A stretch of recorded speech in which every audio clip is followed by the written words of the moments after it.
Greetings, Vault citizens, Johnny5 Alive here, and we got a huge info drop on 2 upcoming patches for Fallout 76. This is exciting stuff. A lot of good things in here that everyone's going to be absolutely excited for. So stay tuned and let's check it out. Alright, kicking things off with the introduction, Fallout 76 Inside the Vault, November 27th, 2018. Now that's just the date of the news dropping, guys. The patches are down below. So let's just read what they have to say here. A huge thanks to all of you who have been playing Fallout 76 and embarking on this journey with us. Millions of you are playing the game and playing it a lot. We love hearing your stories, sharing your photos, and fighting alongside you in the quests to rebuild the Appalachia. Millions of you are playing the game. I want to note on that. That's a great sign. As we continue to read your feedback and watch your streams, we understand there are also a number of frustrating issues. We want you to know that we are committed to rolling out the fixes and features on a regular basis and implementing changes based on your feedback. We also want to continue work on an incredible list of updates for the game, including new quests and events, new vaults opening, a faction-based PvP system, and much more. We're confident with your support, we can make Fallout 76 an incredible experience for years to come. Going forward, we'll also be posting Inside the Vault articles like this one on a regular basis to keep you updated about what we're working on. That is absolutely huge. I'm kind of like upset with the way Blizzard does things, keeping us in the dark. I want to know what's going on with Overwatch, what's to come. The fact that they're going to be doing this Inside the Vault thing is awesome. So be sure to subscribe, guys, because I'm going to be covering every little tidbit inside of this vault. I also like the fact that they've already hinted on what they're working on right here. The new quests and events, the vaults opening up, and the faction-based PvP system. So they did hint at the factions in the past, so it now seems like the way I would imagine it to be is there's the different factions, the Brotherhood of Steel, Enclave, the Responders, Free States, and the Raiders. So I would imagine you would queue up as one of those teams. I don't really know how it's going to work, but maybe you join a team. So maybe, let's say me in this community, we all join the Enclave or the Brotherhood of Steel. We queue up and we're the Brotherhood of Steel versus the Raiders or versus the Responders. I would imagine it's only the teams and it could be changed at any time, or maybe it's something that you commit to and you start earning gear towards your faction. That'd be kind of cool. So I'd love to earn some Brotherhood of Steel gear by being in the Brotherhood of Steel faction while PvPing. Maybe you could switch it up and then eventually get the gear for all 5 different factions. It sounds cool. It sounds interesting. I like it. I'm curious to know more about these vaults. Let's move on with the patch notes, shall we? Upcoming patches. We're eager to get improvements for Fallout 76 into your hands as soon as we can, even though we're sharing some of the patch dates with you here today. Please keep in mind that timing may shift based on a variety of reasons like server stability and other needs. If anything changes, we'll be sure to let folks know here on the official website and our social media channels as we get closer to each release. Let's take a look at what's coming over the next few weeks. December 4th, 2018.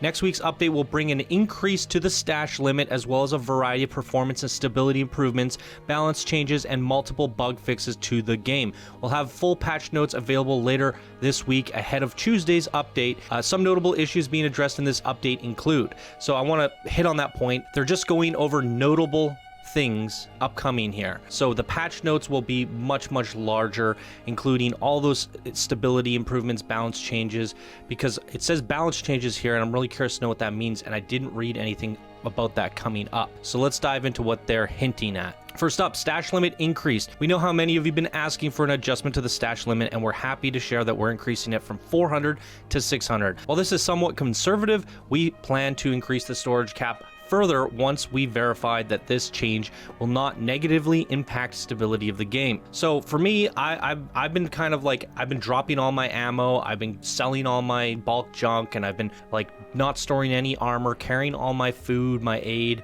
all that stuff. So I've been basically keeping bare bones, and I'm finding myself always stuck at the minimum 300 to about, you know, 4, and then I hit the 400 eventually, and I gotta jostle things around again. So this 200 increase is actually really huge because I'm really good at keeping things between 300 and 400. Now this just gives me that 200 pounds of wiggle room. That is really huge. Now I could play the game for longer before having to go, okay, how do we got to go do vendor runs and this and that. So it's really good. I think, you know, a 50% increase is pretty massive when you're already used to the way it is. So I love that. Next up, boss loot. Players should correctly receive 2 or 3 items after taking down a boss, depending on the creature's difficulty and level. Now, you've probably seen it in some of my footage, or you definitely will in future videos here. I've killed Scorch Beasts and got nothing. I've killed Scorch Beasts and got like a liver. I've killed Mirelurk Queens and got nothing but Mirelurk meat. Now, to make it so when you take down a boss, you're getting 2 or 3 items, and I imagine they would be star items with special affixes and stuff. That is huge, because right now I feel like killing these big bosses is really just a waste of ammo. But if there's a chance I can get a super fist weapon that's better than what I have currently, or a new piece of armor, that's great. So I love it. Next up, the Cairo Leader effects. Players hit with the Cairo Leader are now chilled, frosted, or frozen depending on how many times they are hit. The duration of movement speed reductions applied by these effects have also been decreased from 2 hours to 30 seconds. Wait, people were getting frozen for 2 hours? I have no idea what's going on here. It's a weird thing to note, because I feel like that should be in the patch notes. That's so insignificant. I don't even think I've used a cryo later. It's so insignificant to me. It's such a weird thing to mention here. That's nothing to be excited about for me. Next up, respawning when over-encumbered. We've resolved an issue affecting players who died while over-encumbered that only allowed them to respawn at Vault 76. Now over-encumbered players will be able to respawn at the nearest discovered map marker. I've actually never died over-encumbered, so I didn't know about this bug, but that's good. Next up, stuck in power armor. We've addressed an issue with this patch that could cause players to become stuck inside power armor. We were also aware that there are some additional cases where this can occur, and we're actively investigating them. Also a thing that I haven't experienced. I don't use power armor all that often other than nuking, but I wonder if they're going to fix the animation that's been existing there since Fallout 4, which deforms your entire body when you exit power armor. I've seen it so many times. It's actually kind of hilarious and fun at times, but it's getting annoying. All right, moving on to December 11th, 2018's patch notes. The next update after December 4th is currently planned for the following week. Like previous patches, it will include a variety of bug fixes, but we're also planning to bring some more notable changes and features to the game. You can catch a preview of these improvements below, and a full list of changes which will be included in the December 11th patch notes. First up, PC additions, a push-to-talk setting for voice chat, 21:9 resolution support, and a field of view setting are being implemented with this update. This is huge for a lot of people. For me, I actually like to play the controller. I think the PC control ports are terrible. I thought they were terrible in Fallout 4. I just think Bethesda games are terrible with a mouse and keyboard, but they could be good. It's lazy to me. It's lazy design. So I've always used the controller because it feels good. It plays well. The only thing that you lack is the ability to aim really good with the mouse, but we've had VATs in the past to compensate. It's obviously harder to aim with a controller. So push to talk, I don't know how that's going to work for a PC player. Am I going to have to let go of my controller and touch the keyboard? Will that actually work? Am I going to be able to bind a push to talk to my select button or something? I don't know. I doubt it'll work for controller play though. I do not know how that's going to work. The resolution support, 21:9 ratio, I guess that's good for people who use those size monitors. And then a field of view setting, I know this is affecting a lot of people, and that is a positive thing for people who suffer from motion sickness or all sorts of different things. Everything here doesn't really affect me. I'm fine with the way it is and not being, without the push to talk, I'm fine with it. It's all good to me right now. Next one, special respec. This is exciting. After level 50, you'll be able to choose between a new perk card or moving a special point you had previously allocated. Now let's look at the wording here. You will be able to choose between a new perk card or moving a special point you previously allocated. A little bit of a strange decision here, but I guess you're going to have the option here to, sacrifice your perk card choice for basically moving a special point around. I think that's worth the trade-off, but it is an interesting way of doing it because let's say I hit level 50, there's still probably 10, 15 to 20 levels worth of cards that you want to collect in the intelligence tree and other trees that you want to swap in and out. You hit 50, but you feel like you've made a mistake and you want that 6th agility instead of 5, and in order to do that, you'd have to shuffle things around, but then you want to also be picking your cards. I feel like you should be able to have the option to, like, you know, normally you would always pick a special point to level up. You should still have that option, but instead of picking one, you're just moving it and picking a perk card. I think both options would have been great, but it is the way it is, and it allows you to respec a little bit, but it kind of takes away from that new, fresh level 50, let's finalize my build feel, because you're basically spending a bunch of levels to try and fix your build before you can move on to picking those cards. But can't complain. The option is there, and that is great, and I actually like the way that they approached it. It's every level you're making a subtle adjustment, you know, moving that, like taking 1 point out of strength. And I'm looking at my current build and I was thinking, do I really need 15 charisma? Maybe 13 would be good, and I can move it here.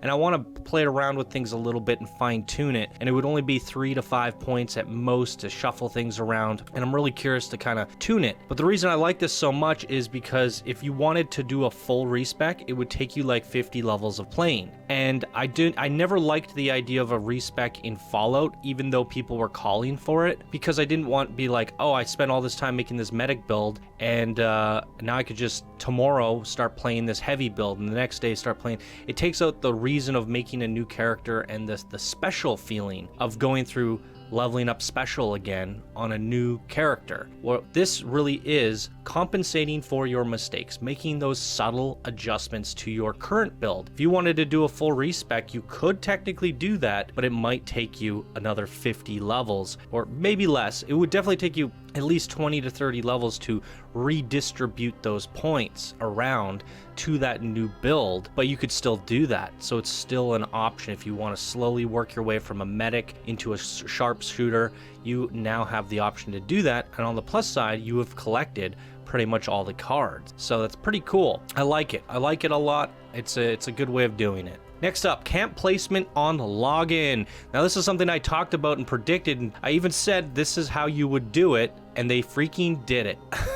Although there is one subtle adjustment I would like to make here, so let's get into it. Your camp will no longer be automatically blueprinted and stored if someone is occupying your location when you log into a server. Instead, you will receive a notification that your space is occupied. If you decide to find a new home for your camp on that server, you will be free to do so. However, if you don't attempt to place down your camp, you will be able to switch to a new server where that spot is vacant, and your camp will be fully assembled and waiting for you. Now here's the thing, that their wording is strange here, because it says you will be able to switch to a new server. And people have been saying server swapping is no longer a thing. Like if you log into a server and then log back out, I guess people have been reporting that you log back into the same server you were last on. And then I suggested to people that, well, you could still do server swapping if you have a big friends list, because your friends are all on different servers, so you join their world, right? Is it going to say, would you like to join a new server? Your camp has been taken, and then you hit yes, and if you hit no, your camp just temporarily disappears until the next time you join a new server. Now, to me, it would just be annoying if you jumped into a new server and they're like, we're notifying you that your camp's been hacked up. And now from there, it's my responsibility to go find a new server, and that means logging back out or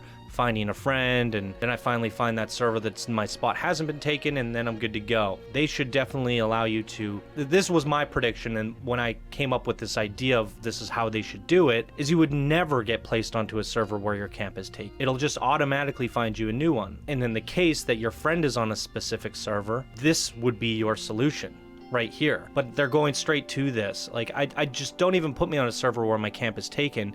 And if you find a server that my camp is taken, only prompt me if this is my friend's server and I'm kind of like, I'm intending on going on the server, and I could temporarily pack up my camp for that session. That's fine.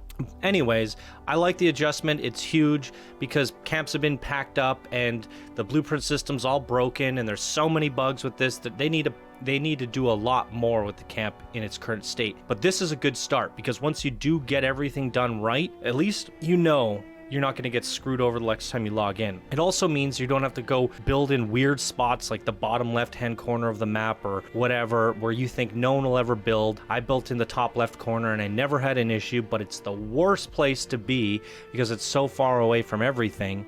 It's just a complete headache. Now I can pick a place that I actually want to be. Even if it's popular, I can continue to server hop until I get my spot for that day and not worry about all my stuff being packed up. And the pack up issue right now, my stuff gets packed up and it's all gone. I've literally just lost everything, and I've lost all the materials that gone with all my crops, all my generators, just gone. And I have to find all the screws, the nuts and bolts, the metal all over again. I had that happen once because I moved my base. It was when I moved it.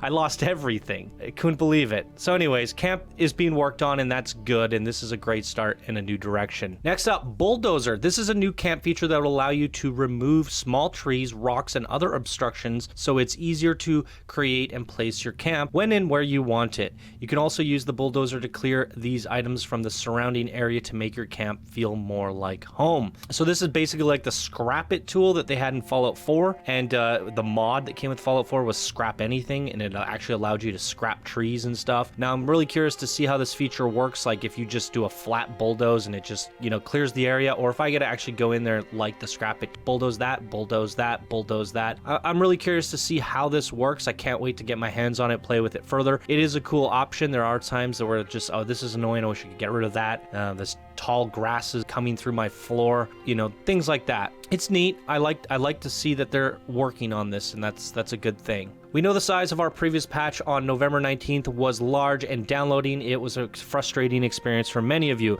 especially those who primarily play Fallout 76 on consoles. We hear you, and we're working to reduce the patch size going forward so that you can now get back into the game as soon as possible on patch day. Yeah, this is crazy. I don't know why their patches are so big. 50 gigabyte patches. I mean, they definitely got some stuff to work out there. Thank you once again for continuing to share your thoughts about the game with us on the official forums and on the social media and other community channels. Keep it coming. Your feedback is huge help as we continue to improve and iterate on Fallout 76. We'll see you in the wasteland. All right, so let's wrap it up with my final thoughts here. I think there's a lot of good stuff here. The moving forward with the camp thing is so exciting. My buddy Synchros, you guys may have saw the settlement spotlight we did on it. Right after we did it, he lost his camp. Logged out, logged back in, lost it all.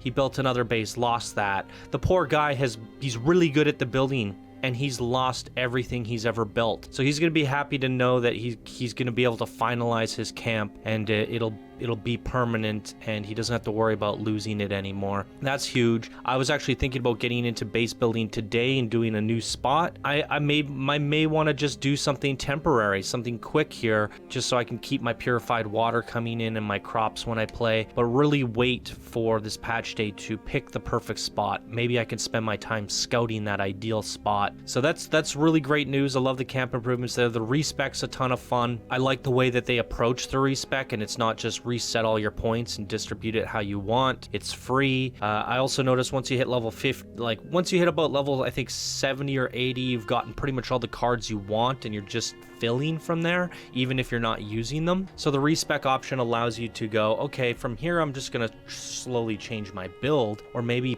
pick something completely new entirely. So it gives a lot more wiggle room there. I love it. The changes for push to talk and, you know, resolution sizes, field of view, that's all great for PC players that were complaining about that stuff. Kind of things that were, a lot of this stuff that we're looking at here should have really been ready on launch. This stuff should have been fixed from the complaints of the beta. This is what I was saying. The beta should have been ready in like 2 months ago. These patch notes would have been beta patch notes and changes, and release would have been smoother. Reviews would have been better. Like, they really did themselves a disservice by not doing this stuff before release and having a smooth beta, because all these little adjustments are things that people are complaining about and things that are frustrating players enough to downvote the game, to give it bad rating, and they're not even done yet. After this, they need to do a bunch more. And here we are. These patch notes are outlined all the way up to December 11th.